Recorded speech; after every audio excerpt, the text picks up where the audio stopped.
How's it going, everybody? I hope you're having a good day. It's kind of windy out here right now. We're expecting some pretty intense storms to rip through the area in a little bit, so we're sort of getting ready for that right now. But with it being as windy as it is, it's probably the perfect day to talk to you about something that I've been wanting to talk about for a little while. I've been sitting on it, just waiting for an appropriate time, and suddenly it feels like that time is here. I've been asked to speak to a local Rotary Club in the next couple of days about my journey through life, about my recovery, about my own personal spiritual practice, but also about my work with others, both communally and one-on-one, and also about something else that's happened. If you've checked out any of the links that follow my videos, you may be aware that I've recently self-published a book called Fingernail Moon, A Coal Cracker Looks for Glassboro. And that book really details a journey of spiritual homecoming. I've mentioned many times that I grew up in a little town in northeast Pennsylvania that really didn't have a lot of economic opportunities, and that my dad suffered from PTSD and alcoholism. He was emotionally unpredictable. My mom was highly codependent, taught me to be that way. And so when I was growing up, the house that I lived in never really quite felt like home. For me, home was being out in the woods, mucking around in the creek, exploring. That's really where I felt at home. And I always felt safe. I always knew where to go and where not to go. Something there was guiding me. And what developed out of that was a really deep spiritual contact with that land.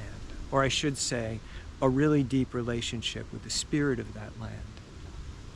All these years later, moving to this vinyl village here in South Jersey, that was missing. I became aware that I was spiritually unrooted or spiritually homeless.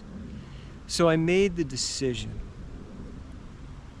to take a year to walk through my neighborhood and to really listen, to open myself up, and if it would have me, or if it would reveal itself, to make some form of contact with the spirit of this place.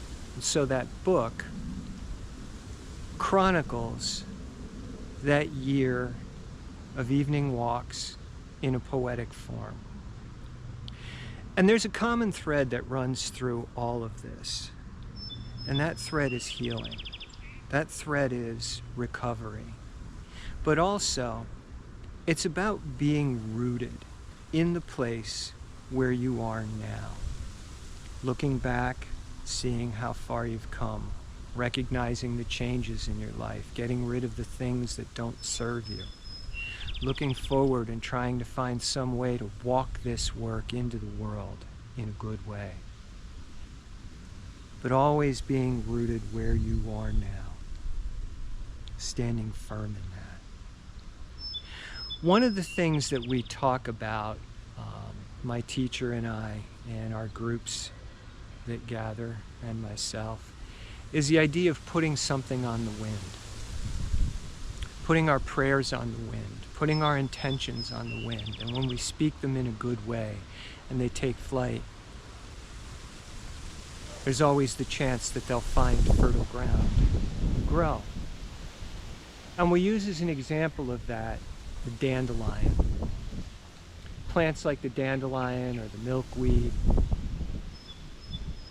they give us these flowers, and then eventually they go to seed, as everything else does. And when they go to seed, their seeds get cast about on the wind. They don't throw their seeds out there. The seeds get taken by the wind. And what I'm really in awe of right now is this.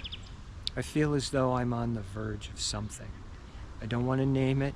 I don't want to claim it. I don't want to load any weight onto it that it's not its place to carry. But as I'm being taught to live metaphorically, I wanted to discuss this. The other day, I was out working in the yard, and I happened to look over at our ceremonial space. And right there, right at the entranceway of it, was a big, bright, yellow dandelion.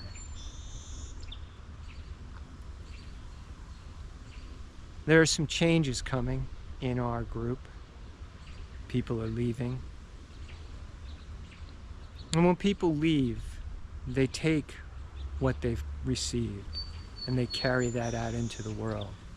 And some of them take root, build new communities around them. And so my initial idea was that's what that was about. And certainly there's some of that there. It was a good feeling. A little bit later that day, I was sitting on the patio, resting a bit after some yard work, and I noticed some movement. And when I turned, there was a seed in the air. It looked like it might have been a milkweed. And as I was watching it, it made a beeline, flew directly at me, and smacked me right in the middle of the third eye. You can't ask for a bigger tap than that. And today, it dawned on me that all of this comes as I'm being asked to step out into a slightly larger circle.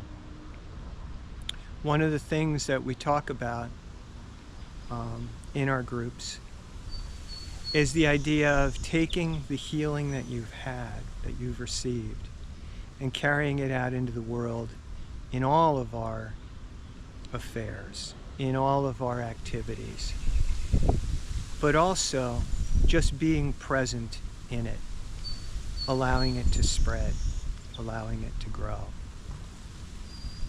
And so there's part of me that really feels that it's being called to do this now in a deeper way. I've sat quite a bit. I've prayed a lot. I've waited. And now it feels as though the wind is beginning to take me. And so let me ask you, can you do the same? If you haven't found your way yet, can you sit? Can you wait? Can you allow those seeds to germinate within yourself so that when you do open up, the wind can carry them forward so that they can take root and serve the people? Till next time.